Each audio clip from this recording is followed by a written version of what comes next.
afternoon, and welcome to today's PhillyStat program. I'm Jackie Linton, Director of the Center of Excellence, Deputy Managing Director. The focus of today's meeting is on the Mayor's Office of Transportation and Utilities, affectionately called MOTU. MOTU is celebrating its 5th anniversary, and today we're going to learn about the accomplishments they've made over the last 5 years. We'll begin with introductions, starting at my right, and when the introductions are complete, I'll turn it over to Mayor Nutter to kick off the program. Hi, Dave Wilson, First Deputy Managing Director. Giselle Jones, Deputy Managing Director. Dave Perry, Acting Streets Commissioner. Rhina Cutler, Deputy Mayor, Transportation and Utilities. Andrew Stober, Chief of Staff, Mayor's Office of Transportation and Utilities. Chris Crockett, Deputy Commissioner for Philadelphia Water Department. Kristen Sullivan, Energy Manager. Donald Carlton, Deputy Streets Commissioner. Albert Titilio, Director of Human Resources. Michael Carroll, Director of Engineering Special Projects, Mayor's Office of Transportation and Utilities. Everett Gillison, Chief of Staff to the Mayor, also Deputy Mayor for Public Safety. Mike Nutter, Mayor. Jackie, thank you very much. Thank you all for being here. The Mayor's Office of Transportation and Utilities is a quite important organization. It, of course, encompasses a number of departments and agencies within that umbrella, and led, of course, by Deputy Mayor Rhina Cutler. She can talk about the departments and agencies that are part of this larger organization. But very excited about the work. I've, of course, had a chance to participate in any number of events and activities talking about initiatives out of this office, as well as the attention that has been garnered from state, federal, and international organizations and agencies for some of the exciting things that are going on through the Mayor's Office of Transportation and Utilities. So I look forward to an engaged discussion and to obviously help folks better understand what transportation and utilities is really all about. So with that, Ryan. Thank you, Mayor. It is my pleasure to be here today with most of the MOTU team. The Mayor's Office of Transportation and Utilities includes the Philadelphia International Airport, and may I introduce Mark Gale, who's just joined us, who is the CEO of the airport. Dave Perry, who is the Streets Commissioner. Under Streets, we have both the transportation side of the house as well as sanitation and recycling. To my right is Andrew Stober, who is the Chief of Staff, which basically means whatever I need done, he has to do. To his right is Chris Crockett, representing the Water Department. And I know Chris is going to talk a little bit about our green infrastructure and stormwater management program, but the Water Department is an essential agency for the city, and actually not only manages the stormwater portion, but also manages wastewater and drinking water as well. To his right, Kristen manages all of the energy purchasing for the entire city government, as well as special projects related to alternative energy sources. So far, and I think we're going to touch on it here, we've done a fairly large solar project at the with the Water Department. We've done a cogeneration plant, and we've built with a third-party vendor a biosolids facility. Donald Carlton, to my right, will talk about the recycling and sanitation programs. Michael Carroll, who is across the table from me, does a great number of the special projects and community pieces that we deal with, and Michael and I are currently working on a master plan with Amtrak and other stakeholders up at the 30th Street Station. So I am actually very proud to be part of what I think is the best team in city government. And our agencies interact with the public every day on a regular basis. I don't know, other than perhaps public safety, that there is an organization that touches more members of the public than our group. And part of what we've been able to do is really leverage the strength and the capacity of the Mayor's Office of Transportation and Utilities. with a variety of other government entities to create a shared agenda on how to get things done. And I think MOTU has been successful because we do plan for action. In our group, the object of planning is action, not planning. So once we have discussed an issue, gone to the community to try to figure out what, if any, consensus we're going to be able to pull in around it, we actually want to move forward and get things done. So there are many things that matter to our office, and one of the things we've identified is actually a list of what matters. And so when we focus our attention on what matters, we have come up with these guiding principles. And so very quickly, mobility matters, sustainability matters, diversity matters, safety matters, design matters, partnerships matter, money always matters, and the future matters.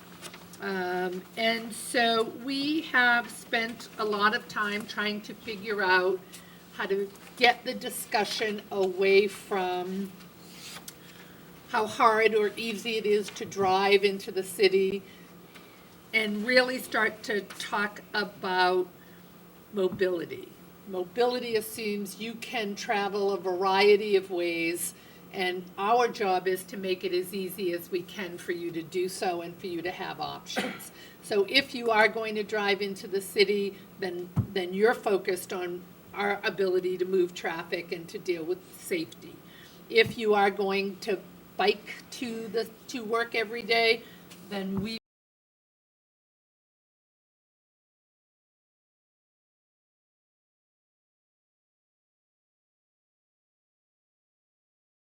transit, then our interaction with SEPTA matters tremendously to you. And so we have more options to travel around this city than in almost any city in America. More Philadelphians walk to work than in any other city except for New York City in the United States. SEPTA is the key to the economic vitality of the region. Our airport is the 10th busiest in the United States. And while 1.2 million people arrive by car in Center City every day, 12,000 people arrive by bike, giving us the highest mode of bicycling commuting for big cities in the United States, and the highest percentage for women bicyclists. We partner with several government agencies, as well as partnerships with a lot of private entities as well. Sometimes it's just simple solutions to everyday problems that need to be addressed. The creation of a cell phone waiting parking lot at the Philadelphia airport, the synchronizing of traffic signals in a particular corridor with signs that say if you go 20 miles an hour, you will not hit a red light.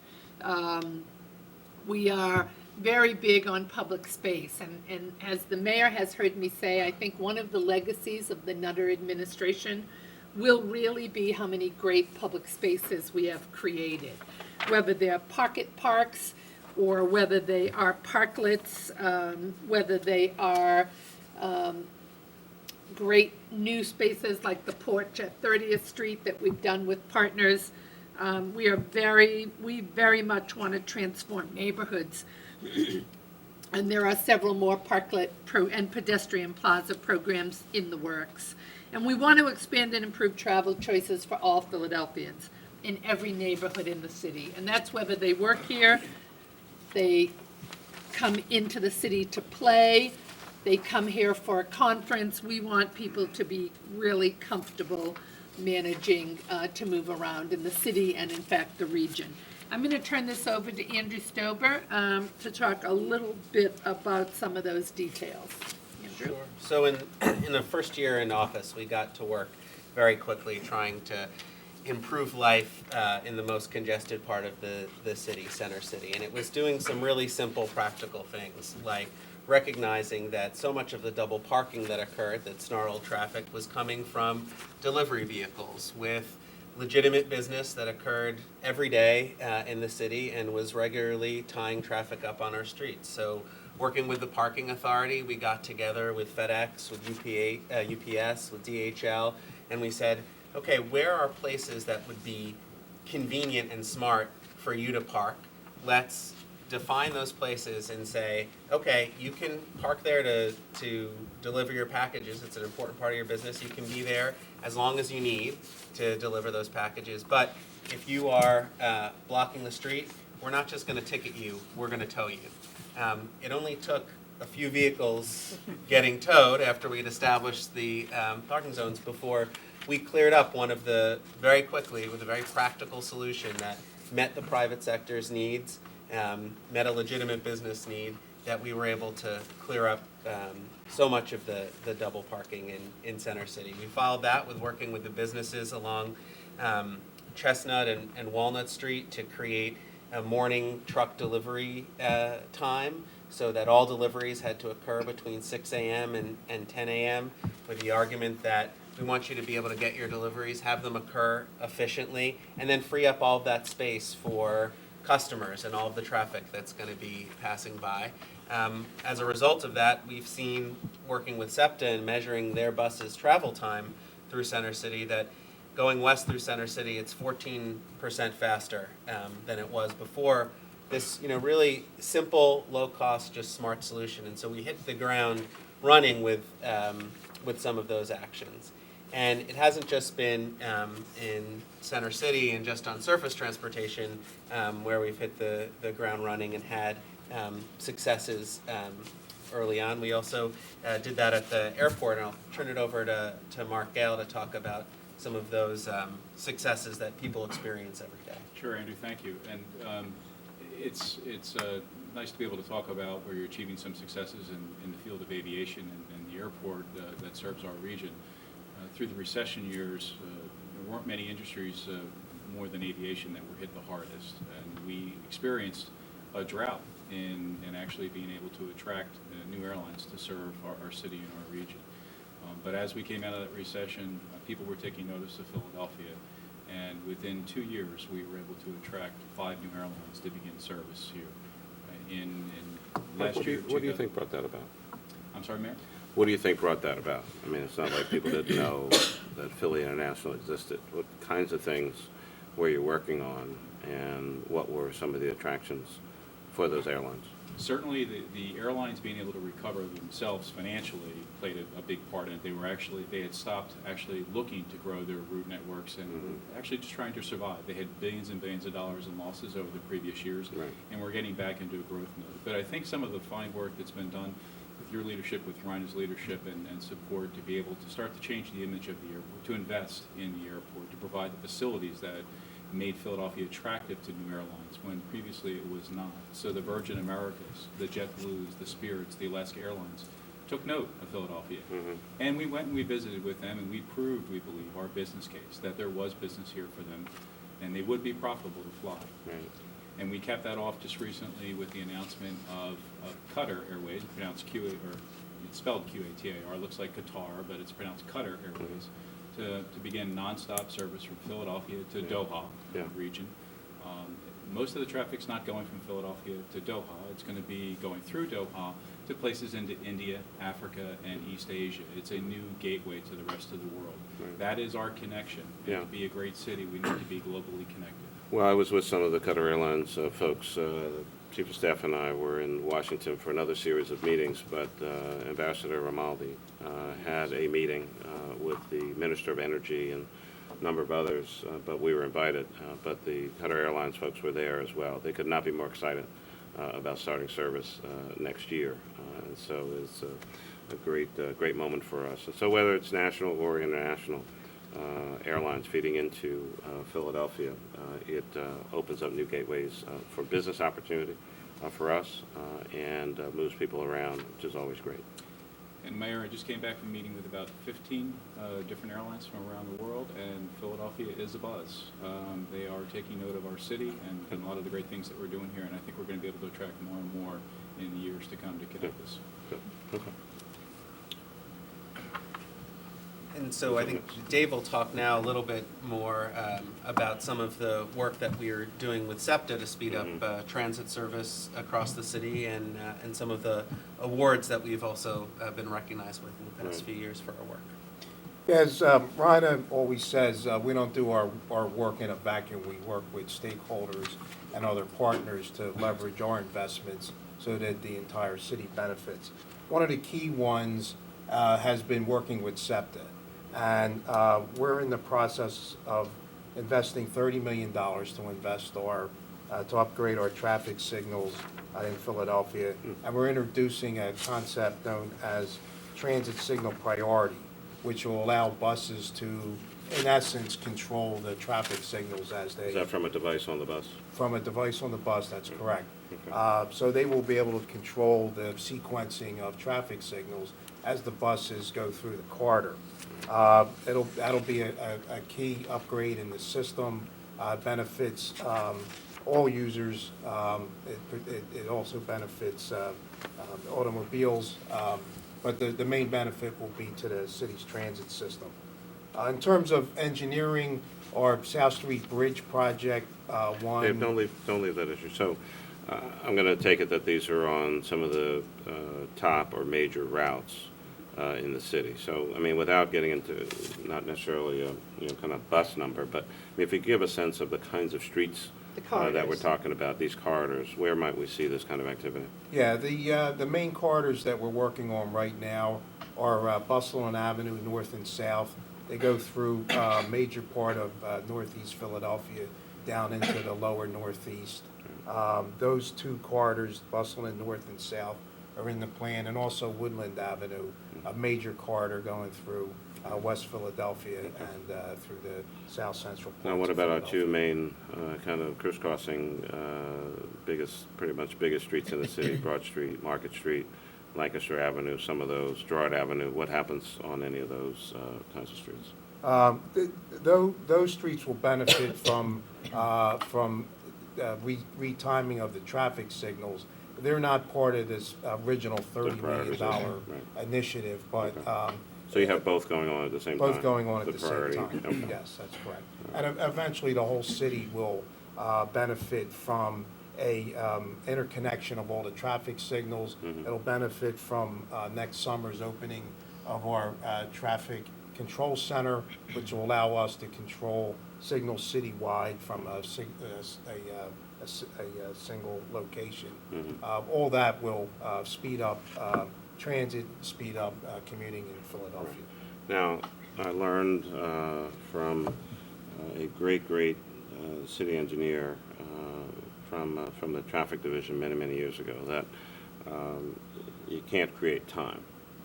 And so when you prioritize the lights or retime them for vehicular traffic, what does that do on the crossing street for pedestrians? I mean, if you're giving it to one, it's got to come from somewhere. Yeah, given the volumes of people that use the main corridors, though, it's more important to give them more time. A lot of times you'll see that the cross streets, there's either no traffic there at all, no one waiting to cross. So we're wasting time. We can't create time, but we can certainly waste it if we don't have the signals proper. We are in the middle of installing pedestrian signals throughout the city. We are big. When you say pedestrian signals, are these the ones that you can hand operate? These are the countdown heads. With the not so little much person in the... Yeah, not so much the push button, but you get an indication for how much time there is in cost, and it's been shown that's a lot safer and more efficient. Generally, ours are we pretty much a 30-second city? It's a 60-second cycle for most of the city, especially around the downtown area. Okay. But it is operated based on a clock. Right. And so the issue is that clock doesn't change except for every so many years when we have an opportunity to retime it. But I'm saying when you have the green in front of you, is it 60 seconds in the little box there, or? No, you probably would have on average 30 seconds to Right, get that's across. that's what I meant by 30 seconds. But the main street might have as much as 40 seconds, 45 in some situations. Okay. All right. Just want to make sure that, in our, concern about vehicles, Yes. that pedestrians don't lose out in those situations. Yeah, that's very... And I know you've actually added time in many instances in terms of how fast people walk or might not be able to walk or, may have other physical challenges. So we always want to make sure that, I mean, the thing that worries me the most about pedestrians on some of our bigger streets is, the classically dangerous, person with a stroller, senior citizen, caught on the island, and there might kind of be an island, but in some instances, not necessarily one. And, the time has just changed, or they didn't move fast enough, or they took a chance, and there was 10 seconds, and, they got to the middle, and then they're done. And that person standing out in the middle of all that traffic is really frightening. That's a very good point. Another thing that we're doing, to your point about improving pedestrian safety, is along a lot of major corridors, we're installing bump outs or curb extensions. Right. And what that does is it allows the pedestrian to get another 5, 6, 7 feet closer Little head to their start. crossing. So the amount of space that they need to cross in the cartway, in the actual street itself, is much shorter, so they can cross from one side to the other. It also allows motorists to see the pedestrians at that corner Right. much easier, and also the pedestrians can see when the vehicles are approaching. Yeah. So it's a safety win all Yeah. around. Okay. As you know and imagine, this is very much a balancing act between any number of entities that need to be within the curb space, whether they're cars, bikes, pedestrians, delivery vehicles, taxis, buses. And so it really is a balance. And I think with the complete streets policy, which you did early on by executive order when we came in, and I think we talked about it a little further along, that really was the message that said, look, we're going to do our best to balance all of this and be a little less auto-centric and pay a little more attention to pedestrians and bicyclists and everyone else who needs to use the street. So it really is a balance, and that changeover from what is generally a 30-second cross to a 40 or 45-second cross is often dictated by the volume of pedestrians trying to cross at a specific location, or by its proximity to a shopping center or a senior citizen facility. And so you have the ability under the new signal system where you've got the ability to computerize a lot of this. You've really got the ability to tweak it on a very regular basis, other than the current system, which is very, very old, and you have to actually send somebody out to the signal to change the timing on it. So I think the new traffic control center and the new signalization along the major corridors is going to be a tremendous help to the folks in the city. Okay, so one of the other sort of mottos that the agencies in transportation and utility is that we focus on developing innovative projects that actually create a new business as usual model. So when we're figuring out where the impact points are between water and streets, or transit and the airport, or PennDOT and communities along the I-95 corridor, we really are thinking about how we add value to the taxpayers, how do we think beyond the short term, how do we leverage these collaborations to bring in both additional resources and answer needs that are not just unique to us. Streets and water have been able to really focus on a triple bottom line, one that accounts for economic, environmental, and social benefits. And we're thinking anew about how the city manages residential waste and how we power our own facilities. And so with that, I would like to turn this over to both Kristen and Dave to talk a little bit about those two big areas of growth. Kristen? Great. The image on the left is all about the demand response program, which some of you may have heard about. It's all about curtailing our energy use on those hot summer days. And we have earned and also avoided costs through this program to the tune of over $1.5 million in the last 2 summers. We get the emails from Kathy Loney. It's great. Go, Kathy. So we come back to find we're working in the darkness. But everybody's working, so. As long as everybody's working, that's great. We've been really excited to see how that program has grown and see how our facilities have learned just even in the last few summers, about how they can get the most in terms of curtailing out of these buildings, which at times are older, as you all know, and can sometimes be difficult to manage in terms of air conditioning controls and things like that. I'm also proud to announce that we have started a pilot program with 5 of our general fund departments to help incentivize reductions in energy, specifically electricity to start. Right. And What's the incentive? it's basically we'll be benchmarking the previous 5 years of a department, and if in this new fiscal year 14, they can come under, the finance department has agreed to share a portion of that back to the department. So keeping in mind that it is a centralized bill pay setup, and the Department of Public Property pays all the bills in the first place, this was a really great step forward to get the finance department to agree to that, and then see where we can go from there. So the departments can actually see, not only on a sheet of paper, that, you know, they get a report from you, oh, fantastic, you had a 5% reduction in your energy costs. But what they're also going to see is real money coming back to their department that they can use for the great things that they do. Precisely. And I would like to do a shout out to the Office of Sustainability, who's really been our partners in this particular endeavor, and as part of the Greenworks plan. It was not an easy thing because individual agencies do not manage their own budget as it relates to their power. So frankly, it was just mostly something they didn't even pay attention to. And we very much wanted to at least see if we could figure out how to get them to pay attention to it, and incentivizing them seems to have done the trick, so. Well, Catherine Shout out to Gajewski Catherine. and her team also doing a great job in that regard. Absolutely. And what that starts to do is when departments start seeing that there's an economic gain, they don't just try to save in the facilities that they have day in, day out. Then they become more a part of the conversation with the capital programs to say, you know what, maybe we need to think about the life cycle cost of this entire building, and instead of small initial investments, let's put a little bit more money up front and save a lot more on the back end. So I think that's been really driving some great conversations. Great. Yep. Okay, you good? Yep. Dave, want to talk a little about recycling? Yes, on the recycling side, during this administration, the city has dramatically increased its recycling rate. We are just now approaching 22% recycling rate in Philadelphia.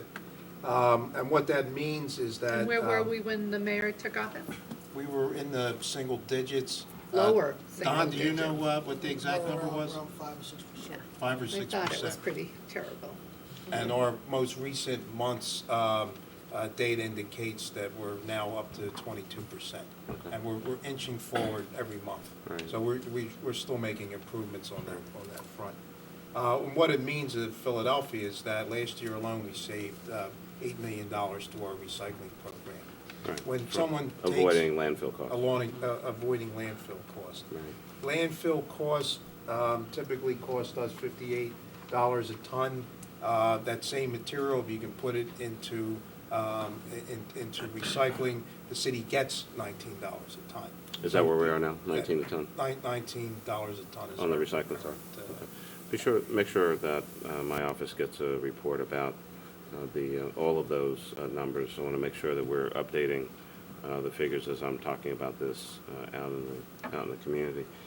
Dave, let me ask you a question. So that's mostly residential, right? Yes. Let's talk about office buildings, schools, and other private facilities. All of them, most of them get their trash and refuse and other materials picked up by private entities. They have contracts, et cetera, et cetera. But, I mean, I hear, and I think this is more than anecdotal, and I think this is not urban myth, that people are consistently complaining, especially in the office kind of environment, that, where they have separate cans. This is the trash, whatever trash is, and this is the recycling. And then the folks come at night, middle of the morning, whenever it is that they come, and it all goes in the same place. Which, one, I think that's not the definition of recycling, and two, The defense often is, oh, well, it gets sorted out at the end.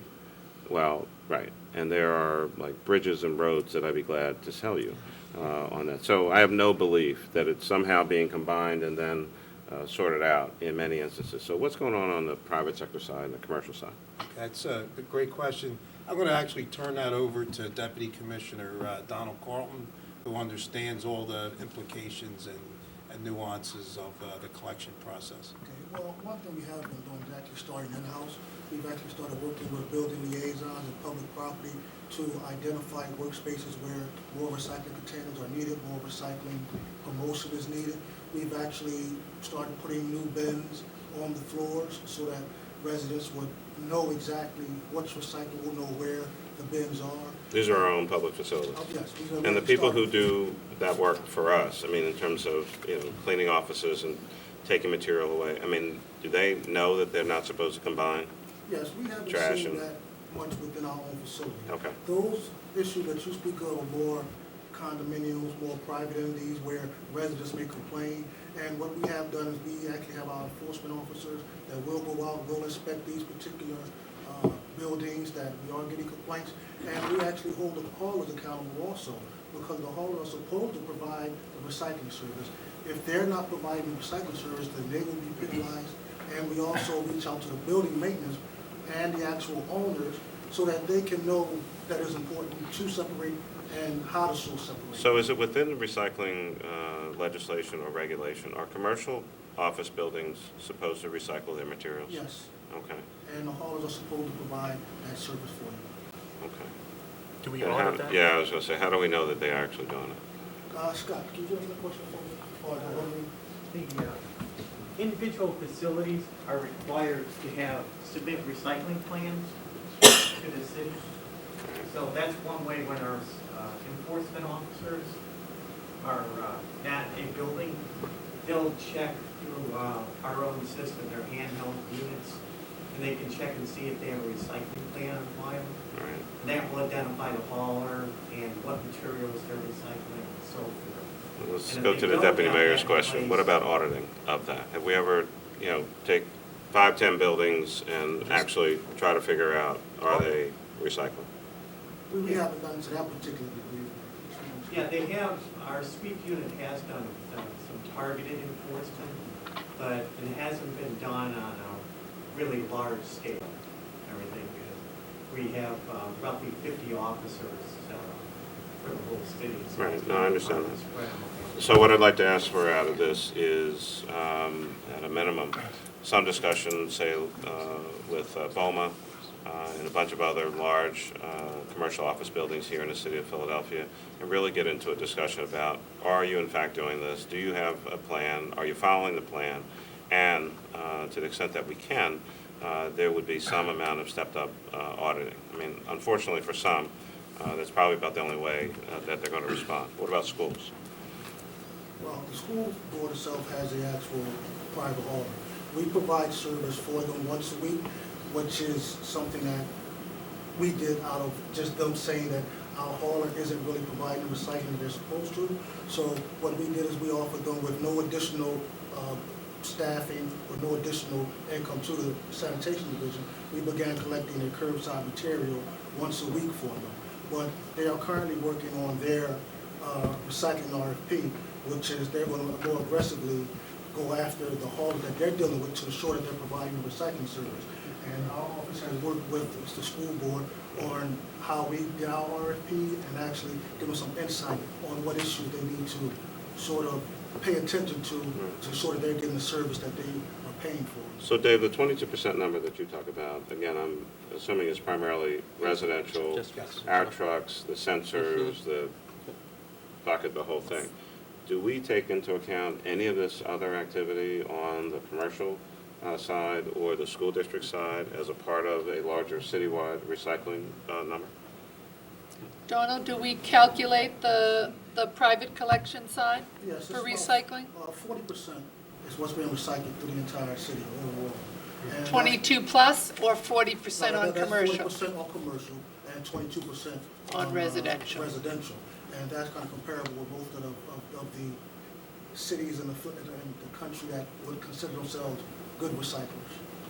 So when we're communicating with the public, then I think we need to be able to, we should be talking about what happens on the residential side, kind of what regular everyday citizens are doing. And then we should also break out what's happening on the commercial side and keep trying to drive both. Yes. And also get our get our residential number up. Probably won't talk all day about recycling, but, so we went from 5, 6 to now up into 22. Dave indicates we're incrementally, making progress. So, when I came into government, I'm not sure what we were doing on recycling. We had Very little. We had it was every other week. The whole blue-green thing. I could never keep track of that. So I just did whatever my next-door neighbor did, Rabbi Cohen, who was, with pun intended, was a very religious recycler. So I just looked out my window to see whether he was recycling. I put mine out, and then we went. So then we went to weekly, curbside. We were doing numbers 1 and 2. Then we expanded that up through 7. Then we had the everything in. We've given the largest recycling bins and cans imaginable. Why don't more people recycle? We'll talk about the pilot for the larger cans. Yeah, we're actually, we have a pilot program that will get started around Thanksgiving, in which we're going to go with the 32-gallon recycling bins. They're the large ones, the you big actually one? have wheels. That you We're going can to try wheel to the Oh, the curb. wheels. Okay, okay. Yeah, we're going to do that in 2 separate neighborhoods. The neighborhoods are currently at the 20% range, and our theory is that encouraging with the larger containers, we'll get that up to the 25 that we're looking for. Right.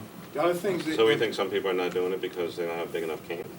Well, I think what happens is you reach a point where you fill up your can and then you get lazy. You say, yeah, I don't have a convenient box, I have nowhere else to put it. Right. So it goes in with the regular trash.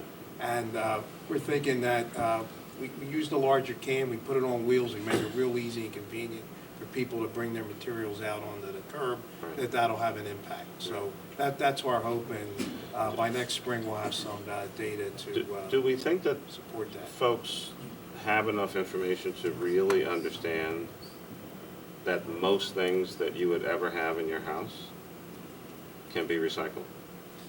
Every piece of paper, every box, I've kind of done this at a personal level. I'm putting out, I have a 32, not with wheels. That's full. And it's Monday, so today's my trash day. I put out a bag like that big. There's not really that much trash anymore. Almost everything can be recycled. And if we get folks really in that mindset, I've got a huge can of all that stuff and a little bag. It's completely, changed. Just kind of how we operate in the house. And Yeah, so, absolutely. most stuff can be recycled. Mr. Mayor, we're currently rebranding our actual recycling program, where we're going to be putting advertisement on the big bellies, where we're going to be talking about our recycle full cycle, which is the kind of concept that we're going to be unveiling on SEPTA buses, where it's making individual conscious of everything that you can recycle. Because, again, some people may not know what you can recycle. Right. And currently, about 70% of our residents are recycling. And again, we're at about 22% recycling rate, where the max we can be at is probably about 32 or 33%. So with all the materials, we're close to capturing everything in the waste stream that can be recycled. Why do you say why do you think that, we start to top out at 30, 32? Well, when we do our waste sorts, we actually do waste sorts. We get different materials and what percentage of materials in our waste stream. Mm-hmm. And the materials that we recycle are around 32, 33% of what is actually set out for trash collection. So that's where we'll probably top out at. So we're about 10% away, 10 to 11% where we should be. But again, as you stated, we were picking up 51,000 tons per year in 2008, whereas this year, fiscal 14, we're projecting 125,000 tons on the curbside. So we are looking to improve between recycle rewards, the rebranding, the advertising, the dozens of community meetings that PMBC and sweep does. Our enforcement unit this year, fiscal 13, Yeah, I hear we're in about about that. 2.6 million in revenue. I do hear and about that. About 3 million in revenue for recycling. So we're taking strides. It's just that other Oh, yeah. 30% where No, I we're understand. still, it's I hard to understand. reach. Well, whatever I can do, both, obviously supporting your efforts, but, anything that we can do on the rebranding, if there are, all kinds of, celebrities, personalities, et cetera, if we can get some of those folks engaged and involved and talk about, how we do these things, let's utilize it. It's a real opportunity for us. Money made and money saved. I like money. Okay, Chris, I'm going to turn this section over to you to talk about an update on Green Cities Clean Water. So, Mr. Mayor, as you know, back in April of 2010, Yeah. we signed this partnership agreement with the administrator. April of 2010? 2012, sorry. Yeah. 2012, I get my years confused. Yeah. It's all merging together. So, we signed this landmark partnership agreement with Administrator Jackson there on the right from EPA, and Allison Schwartz was also there, and Commissioner Newkrug is on the left. Everyone knows how. And Everyone at the table. and since then, we've been working very hard to ramp up to achieve the green infrastructure. As we all know in the city, there's a lot of pavement, there's a lot of impervious surfaces. So when that rain hits it, it doesn't soak it up, it runs off, it goes into the sewers and overflows into the river and pollutes the rivers and streams and also causes flooding. So one of the things we're trying to do with the green infrastructure is reduce those impervious surfaces or mimic the systems of nature by achieving that. And so far, we've done this by building several hundred of these systems throughout the city. We have over 400 what we call greened acres constructed or under construction in the city since then, which include what you would consider a porous street, putting stormwater into what we call planters along the street, looks like a rain garden, or what you might see as a tree-lined street is actually trees, but underneath is gravel about 3 feet down, 3 feet wide, and the water goes into there and stays there and goes into the ground. So you'll see things like that. You'll even see green roofs. I think right next to you all, you have the green roof on the park on the bus shelter. Yeah, 15th and March. And in that time, we have about 68 green roofs constructed as some of the more prevalent things, and 117 porous pavement sites. So we have over 21 acres of green roof. And Porous payments like the one, that first one we did on that Percy little Street? street? Yep. we have a lot of parking lots on the private side. So roughly half the impervious area in the city is on private land and half's on the street. So Percy But you've Street's, done more of the Percy Street kind of thing? we have some in design right now. Percy Street's our first one. We have a number of city parking lots, or for example, our parking lot at our Southwest wastewater plant is getting a number of pervious treatments to it. So we're working in the parking lot area and a number of porous basketball courts out in Westmore Creek, and working with Parks and Recreation. We've been working with a lot of those. So one of the great things about Green City Clean Waters is there's a lot of touch points with our partner cities for a lot of synergy. So with Parks and Recreation, we have opportunities for basketball courts and working around playgrounds and parking lots, rec centers. Working with Streets Department, we have the areas in the streets where they're doing corridor work, like on Passyunk Avenue, all the different intersections and Tiger Grant projects. So we coordinate together to plan on those. Just while we're here speaking, and we talk about stormwater management, you know, of course, and reached out to Dave, he told me the other day. So leaf collection starts on November 11th, but I'm already starting to see numerous inlets all over the city getting overwhelmed by leaves. This causes a serious problem, as you well know. One, the water can't go down the inlet. Two, it sits on the roadway. Three, that's dangerous for pedestrians, cars, bicycles, motorcycles, et cetera, et cetera. So, and at some point in time, later this year, it's going to start raining. So we need to make sure that we're coordinated on the front end, that we're not seeing all of our inlets jammed up with leaves and other materials. Well, and that's a good point. This leaf litter is always a challenge, and what we have is, it's one of the good things about having trees in the city, and it's also one of the challenges that we have to be aware of. Sure. But we have a long-standing program. We have awareness as to which inlets tend to have the most leaf litter, areas that are most challenged. We tend to focus on those through our operations crews. Through 311 and 6300, 685, 6300, anytime anybody calls and says they have a clogged inlet, we respond to that and clean those inlets. And also prior to significant rain events, especially if we know rain's coming, Right. we have problem inlets that we're aware of and we go and check and clean those. Every inlet's cleaned at least once a year in the city of Philadelphia. Sweetbriar and Lansdowne Drive, I can assure you, will flood significantly, tying up all of the traffic at that location, and really kind of almost shuts down access to the Girard Avenue Bridge, MLK Drive, et cetera, et cetera.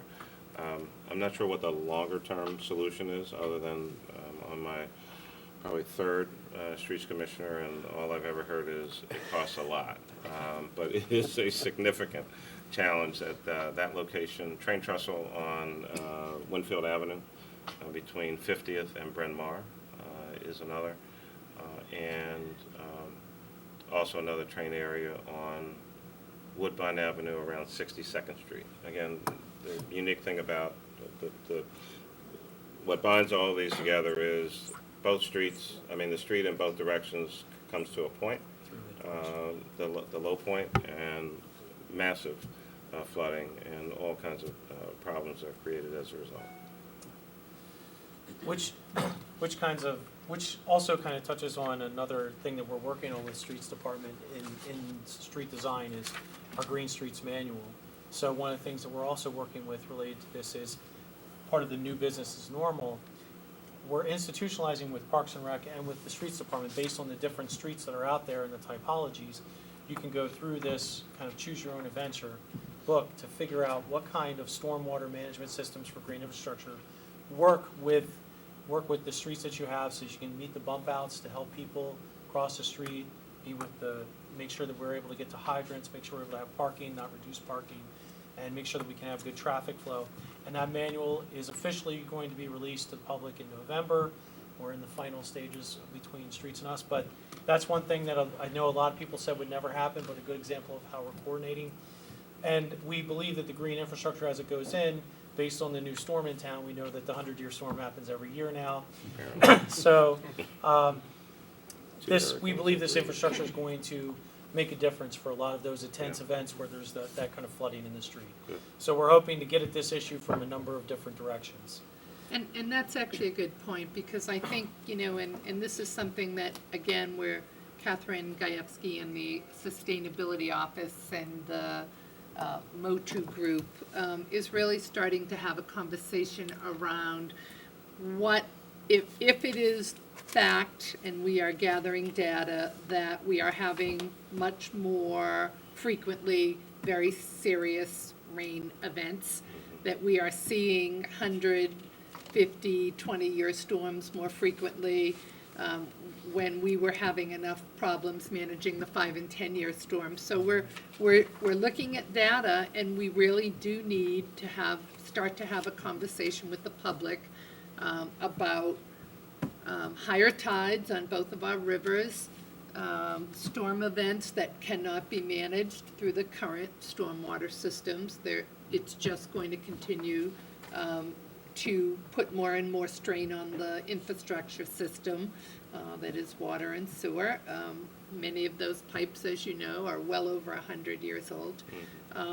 And people basically pay attention to them only when they break and cause havoc in your home or your community.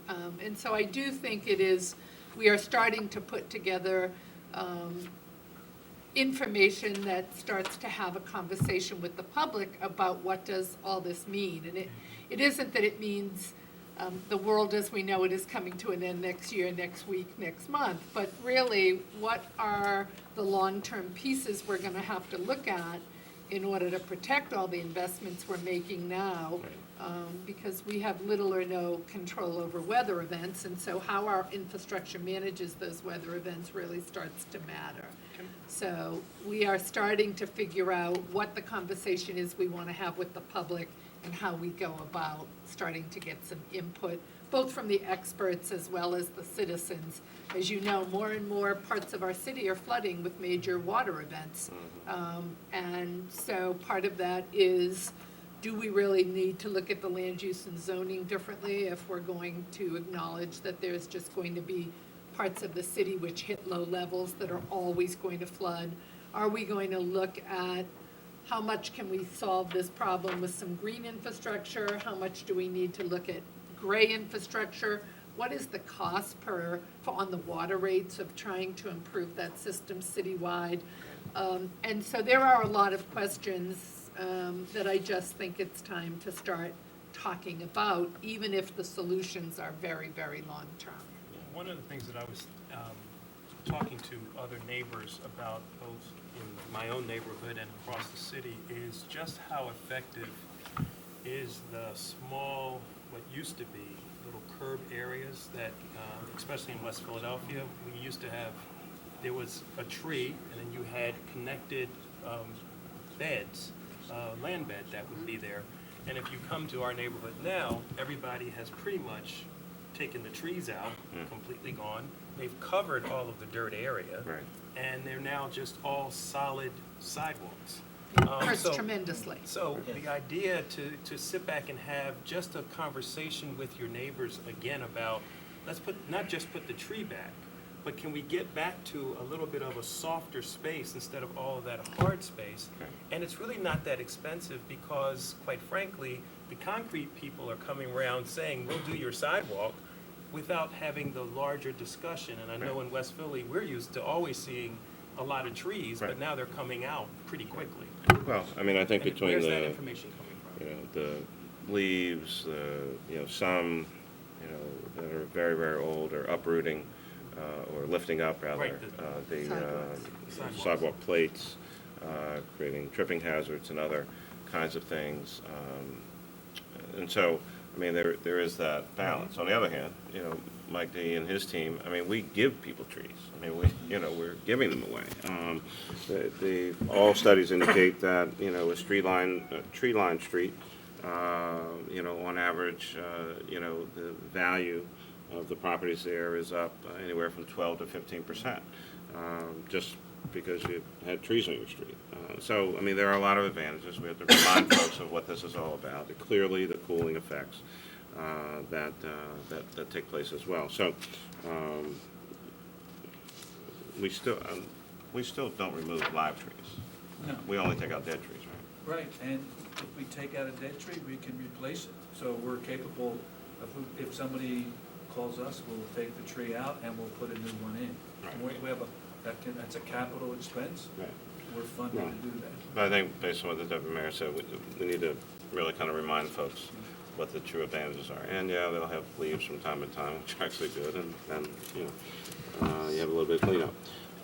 I have a couple things that I would consider kind of more of lightning round, kinds of things I'd just like to raise. Maybe I don't necessarily need the the dissertation version of what the answer might be, but I'm looking at this particular slide which generated this question. So a lot of good numbers here. 20% reduction in traffic fatalities, 2,400 intersections retimed, 10% reduction.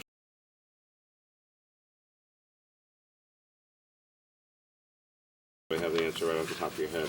I would be intrigued. How many intersections are there in the city of Philadelphia? Do we have a ballpark figure on that? If I give you a number, I'm probably more guessing than giving you fact. Mike, you wouldn't happen to know. I was just looking at it, but I can't remember. We have 75,000 inlets. There's an inlet just about at every intersection, So It's 25,000, Mr. Mayor. Come back to It's 25,000. intersections. Yes. And we've got about 2,500 signals? Yes. Yeah, right. Okay. Major arteries. Some we hear about, as I teased some other folks, after whom one of these is named after their family member, Kelly Drive. The Prince and Princess of Monaco were in town over the weekend, and announcing a partnership between Princess Grace Hospital and Penn Medicine. But in any event, I was teasing Prince Albert about this. So MLK, Kelly Drive, wonderful roadways, but morning and evening, they do have their challenges. Anything to be done with those two roadways beyond all the other events and activities that take place on them, and the staggered use, and we got regattas and Saturday and Sunday from March to October, which I guess is coming to a conclusion. But just regular morning drive, evening drive, MLK, Kelly Drive, Lincoln Drive, Roosevelt Boulevard, I-95 is just. I'm actually at a loss to understand what is going on I-95, and can we establish, I-95 is not ours. It is not, it correct? belongs to PennDOT. And the work that's being done is being done by PennDOT, and its people? yes, although in very serious consultation, Right, I understand. pre-construction What- with our folks. What is that? What are they doing? They are rebuilding the interstate. So as you know, there are 52 miles of I-95 in Pennsylvania. 26 of them are through Philadelphia. And the overall cost to rebuild I-95 is somewhere north of $10 billion over the course of many, many years. So it gets picked off segment by segment by Paid segment. for by Paid for feds and the primarily state. by the federal government, 80% of it by the federal government, 20% of it by the state. So it's their project. It is their project. We meet, my office meets regularly with them every other week, and we have a consortium of city agencies that we meet with them every other month.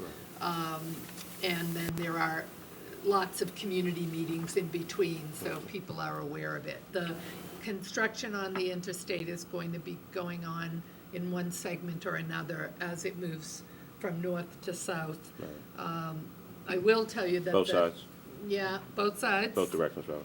I will tell you that after the north side, the northern part of it that's in Philadelphia is completed, which is what they're working on now, they're actually going to move to the South Philly section, not Center City, because the South Philly section is the one more in need of repair. Is this around the stadiums?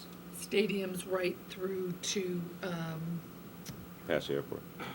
No, no, up towards the other way, Washington Ave. up to Washington Washington Avenue. All right. And so there are a lot of projects that involve stormwater, a lot of projects that involve bringing communities back to the river. There's a lot, the stakeholder meetings have 30 to 40 people in them and are talking about everything from sound walls Yeah. to managing stormwater. So a lot of different, It is- in a positive way, a lot of different agendas and Takes a stakeholders. very large and- portion of our time, even though it is not our project. Right, okay. To go back to the other piece, though, we have reinstated the task force for Roosevelt Boulevard. I'll let Dave talk about it a little bit. And we. Which is also a PennDOT. road, is A that correct? PennDOT road, but we actually are responsible for the Traffic control. piece of it. Through a partnership with them. Right. And the drives, Kelly predominantly, we've just put in some new guard railing. There were, as you know, a series of accidents that caused people to run through the roadway into the river Right. over the last couple of years. I mean, obviously, the issue is that we need to slow people down, and they primarily don't wish to be slowed down. So we are actually looking at technology that will require them to slow down. Got it. So I will just let Dave very briefly touch on that, because the safety issues on those roads are really, I'm less concerned frankly about the congestion than I am about the traffic accidents and fatalities that are occurring, either because people will not slow down, or because they are impaired, or because the conditions, it's raining, there's wet leaves on the, whatever it is, it just adds to those very high volume accident and fatality roadways, so. Yeah, real briefly, one of the main causes of accidents on the drives, it occurs during rainy weather, it's slick conditions. So next year, we're going to be putting down a friction surface along the major drive, so that people have extra traction during wet weather. Okay. We think that'll have a major impact on traffic. Is this something that is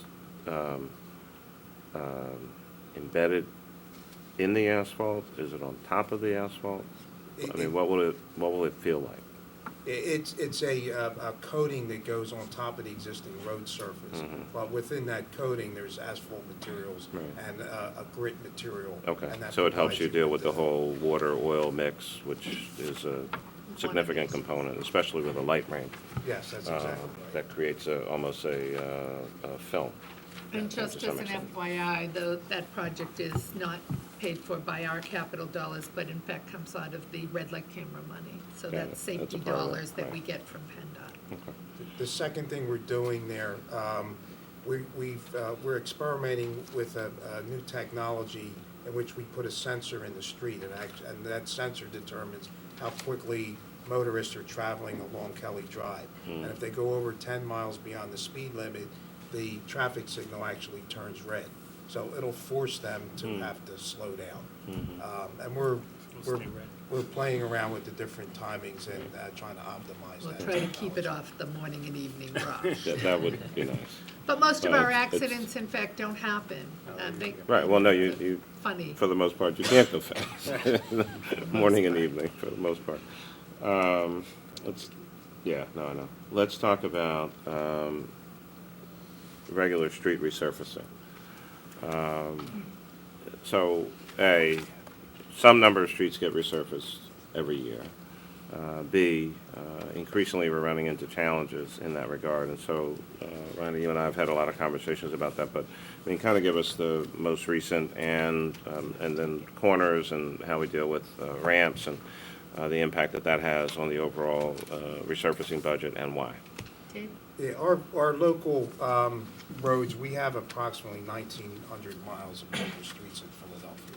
And in order to keep them in a state of good repair, we need to repave about 130 miles a year. Now, recent court rulings and interpretations have dictated that whenever we resurface a street, that we upgrade the ADA curb ramps in the intersection. And that's had a tremendous impact on our budget. Currently, we are spending 2/3 of our paving budget just on the ramp upgrades. So, In a way, normal two-street intersection, which is then, in essence, 8 ramps, correct. my understanding is current estimated cost is about $50,000 for that intersection? Or is it a That's little less? about, 50,000, maybe even a little higher, if you're coming into. Per intersection? Per intersection, The yes. 4? Yeah, each ramp is about $7,500, and so that means each corner is $1,500, and each intersection could be as high as $60,000.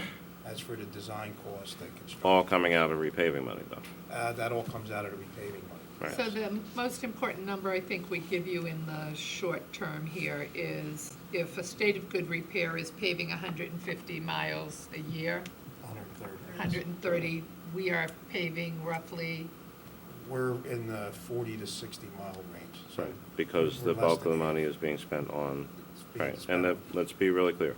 Ramps very important, especially in places where they're being used. The issue here is, should it come out of that pot of dollars? Should it possibly, in conjunction with the federal government, either come from a separate pot, or do we get more discretion in terms of where that kind of activity takes place? And, you know, is there some additional funding source that may help to contribute to that? We need both. It's not either or.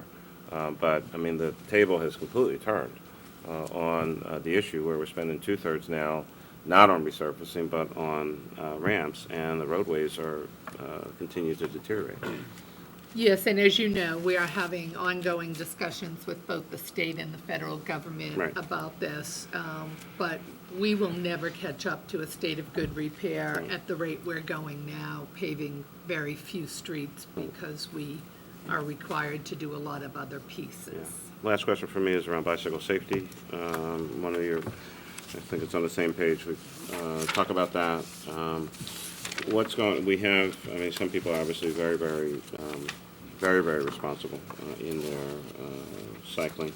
Some others, not so much. So ticketing issues, riding on the sidewalk, helmet safety, as well as, do we have particular goals moving forward? My recollection is we have about 425 miles of bicycle lanes Yep. across the city.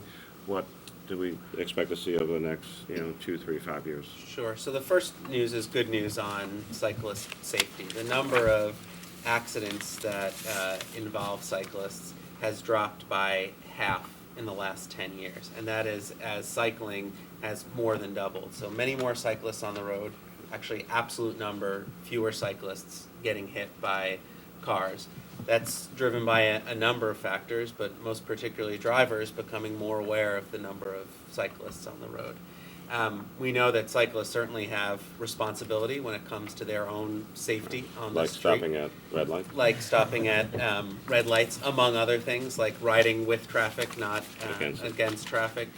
We have been doing education campaigns for the last 2 years around that, and also taking money from sources as diverse as the Centers for Disease Control and the National Highway Transportation Safety Administration and the state, and investing that in increased enforcement around the most dangerous behaviors of both cyclists and motorists.